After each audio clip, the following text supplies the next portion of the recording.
Hello, my friends. Today, maximum activity across the entire front line continues. Meanwhile, Trump has made a new statement regarding ending the fighting in Ukraine.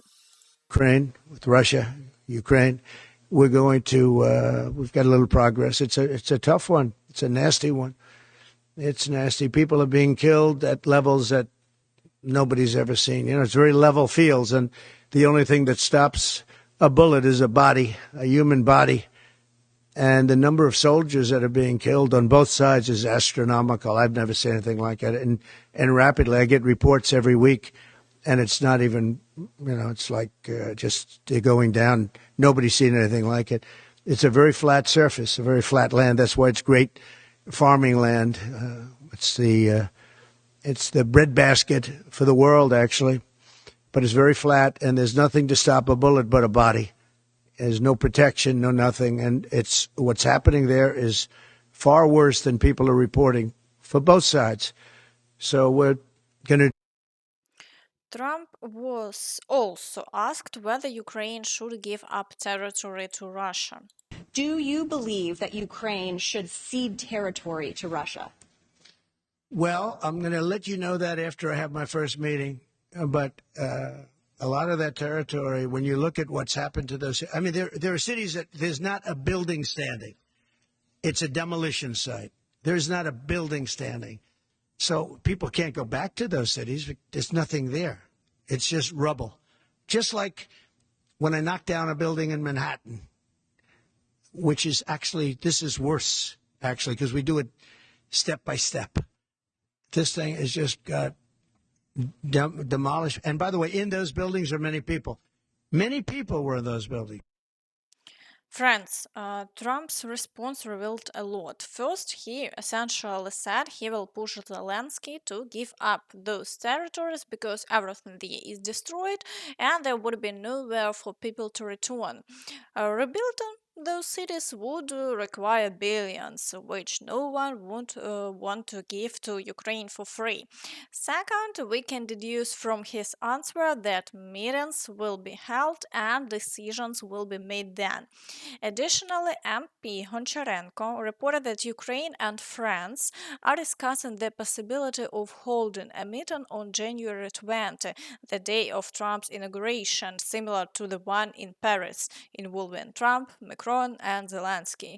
This further confirms that there will be no hold to the war between Trump's inauguration, only preliminary negotiations. Be sure to share your thoughts on this in the comments. Here are some additional statements from Trump. The US president-elect hasn't invited Zelensky to his inauguration in January 2025, but is ready to host him there. Trump considers Biden's decision to allow the US of American weapons for strike deep into Russia to be mistaken and foolish, and he doesn't rule out revisiting this policy. The fact that Trump didn't invite Zelensky certainly doesn't look good in terms of US support for Ukraine. Friends, don't forget to share your opinions on this in the comments. Now, let's move on to the front lines and start with last week's summary.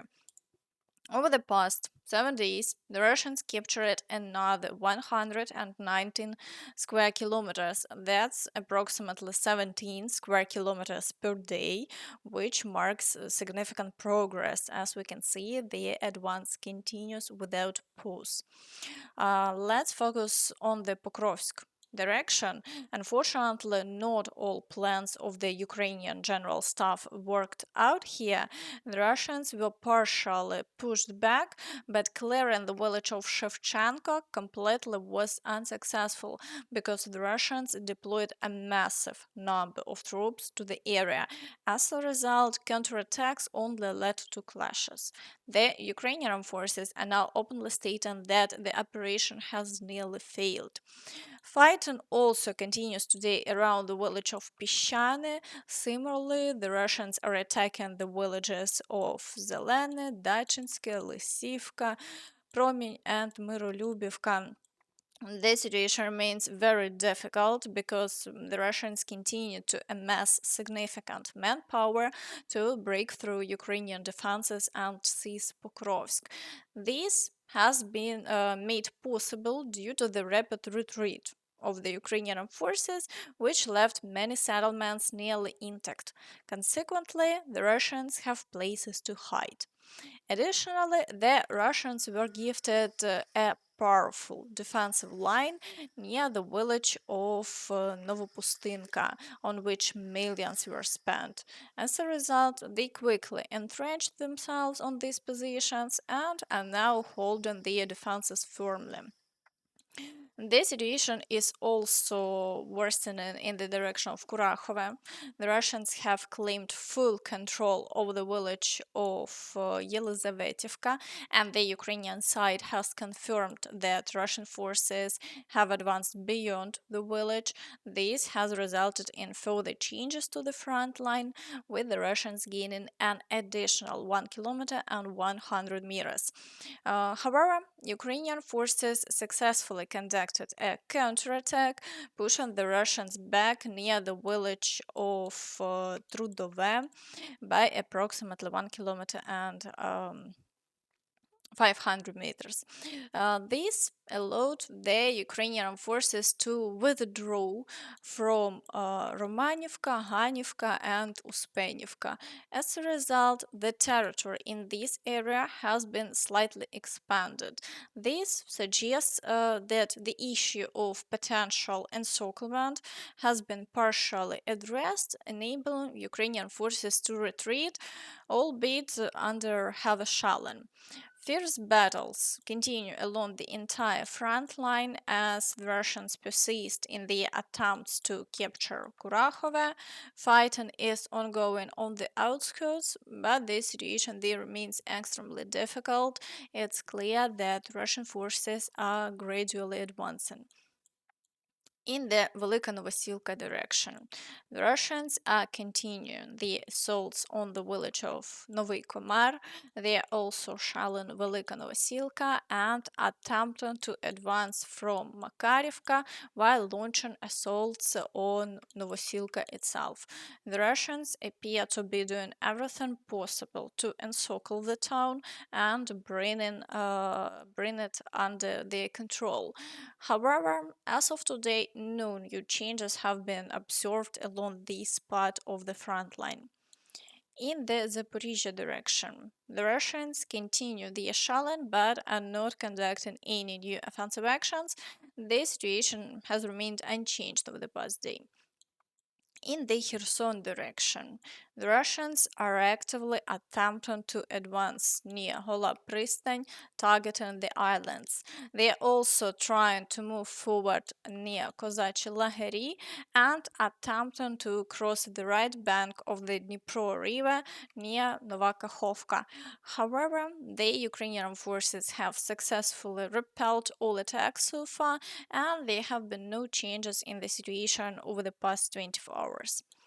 In the Toretsk direction, the Russians continue to heavily shell the entire frontline area. They are also assaulting Sherbinivka and attempting to advance further into Toretsk itself. But so far, they have had no success, and the frontline remains unchanged over the past 24 hours.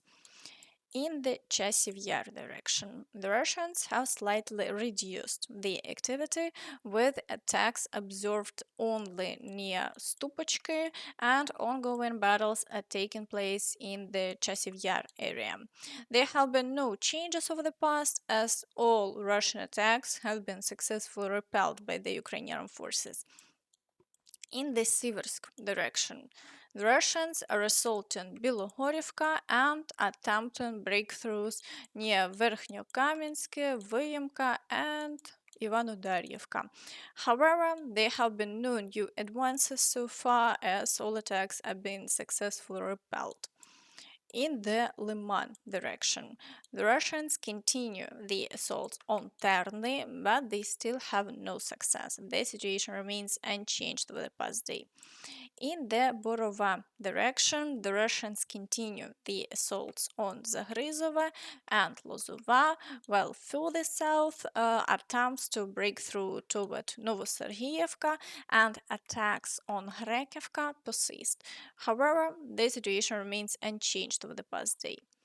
In the Kupiansk direction, the Russians are currently limiting the activity to Shalin with no new offensive actions observed. Therefore, the situation here also remains unchanged. In the Kharkiv direction, the Russians continue to push forward near the village of Vysoka Yaruga, which once again proves that Ukrainian forces are no longer present in the village of Zhuravlivka. While they may have entered it previously, the ongoing attacks near Vysoka Yaruga clearly indicate that Ukrainian positions on Russian territory no longer exist. However, the Russians haven't been able to solidify their hold, and over the past day, the front line hasn't changed. In Vovchansk, the fighting continues, and assaults in the area of the village of Tikhe have resumed once more. So far, Ukrainian forces continue to repel all attacks, and no changes have been recorded in the past 24 hours. In the Kursk direction, the Russians are conducting their counteroffensive with maximum intensity, with up to 40 assaults per day, a number comparable to the Pokrovsk direction. This indicates that Russia has allocated a significant amount of reserves to clear this area. Reports suggest that Ukrainian forces might be preparing to enter so the Bryansk region to force Russia to stretch its troops further to defend its own territory. However, it's still unclear whether Ukrainian forces will actually advance into a new direction and enter Russian territory. This remains speculation on the part of the Russians. In the Kursk direction, there have been no new Russian successes so far, and the battles continue. And that's all from me. So please don't forget to like this video, subscribe to the channel, and hit the notification bell to stay updated on all the latest news. Thank you for watching, and see you next time. Bye bye.